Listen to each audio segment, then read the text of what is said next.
So, this movie has no comedy in it. What fun did you bring to the set? Well, I think, my character is wants everybody to be together. Doesn't want splits, doesn't really want change. She's a showbiz mom. But I find that there's a lot of comedy in other places in the film as well. And also, it's heartbreaking. Have you seen it yet? Okay, so didn't it rip your heart out? I know. I cried. I'm a crybaby, so I cried. I shed a few tears. I have my daughter-in-law here tonight, and I said, here's some Kleenex, but yet right when you're like, oh, then there's something funny. I mean, he really takes you on this amazing journey. Awesome. So what was it like working with Adam and Scarlett? I loved every second of it. I mean, Adam Driver, wow. Scarlett Johansson, she's as talented and gifted and sweet and beautiful. She's and there's such an ease about her that when you're around her, you just feel relaxed. She's a special, special lady, and it was a great honor to play her and Merritt's mom. Awesome. And last question, what's something that you're going to take from this role in the future? Or that you learned on set?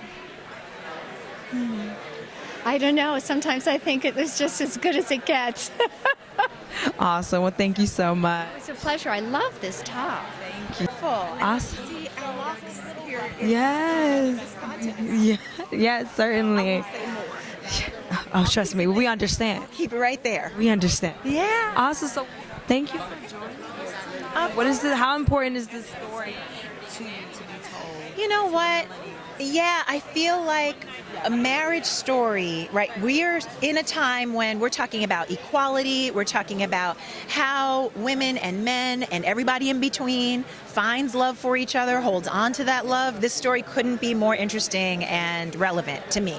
Plus, I hope I did a good job playing Carol in the movie. I hope. We'll talk about getting into character. Carol. She is a powerful, dynamic woman, and she's kind of been squeezed into a certain space, but she's trying to break out of that as a producer.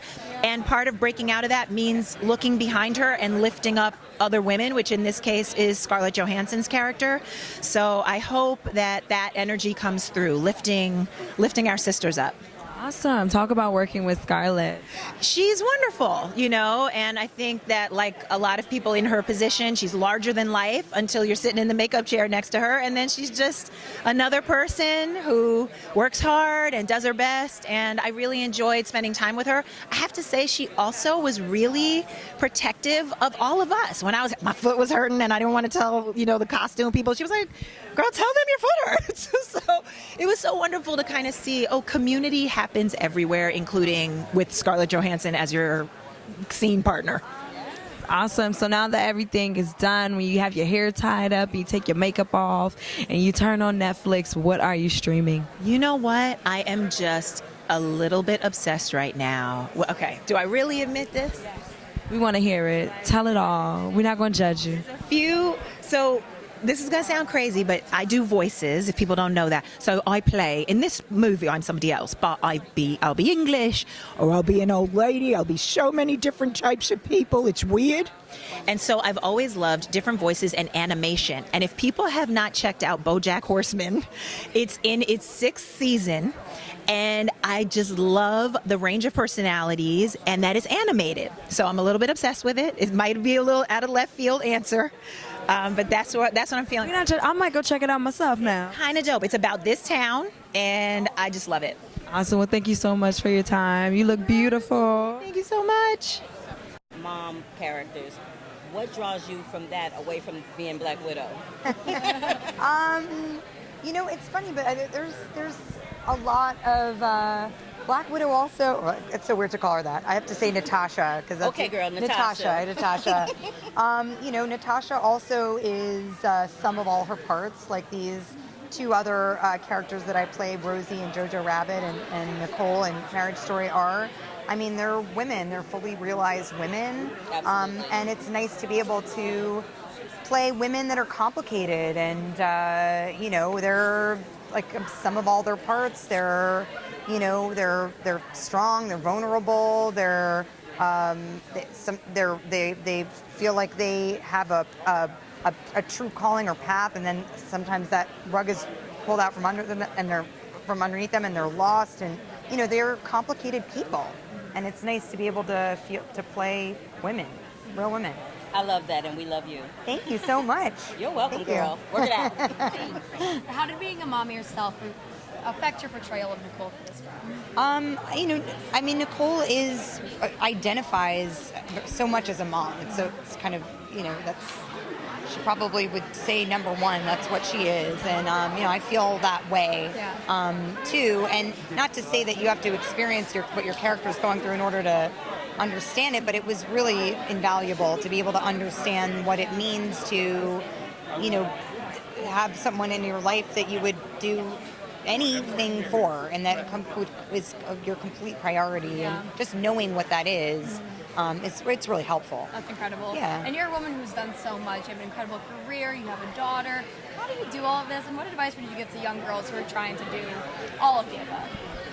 I think probably to not to accept that there is no such thing as a balance. I think that first and foremost is something that I think as women we stress ourselves out so much just trying to wear all these hats and trying to do it all at the same time and effortlessly, and there's such a higher expectation of women to succeed at everything. The bar is so high, and we set it also for ourselves too. And I think once you realize, okay, I actually one of these things is going to suffer, and I have to kind of prioritize here. Sure.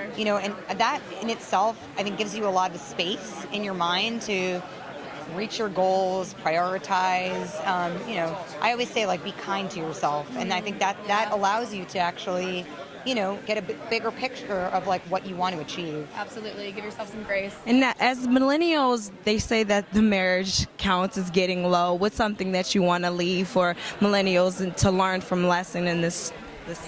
I think it's interesting, but somebody had said this to me about they had a long marriage and they ended up divorcing, and they had kids, grown kids, and they said, one thing I learned from the process of divorce was that, you always look at a divorce as this failed marriage, but in fact, I realized going through therapy and going through, our mediation, my friend was saying that they've realized that, oh no, actually we had a successful marriage. It just ran its course. We had grown kids that went through college.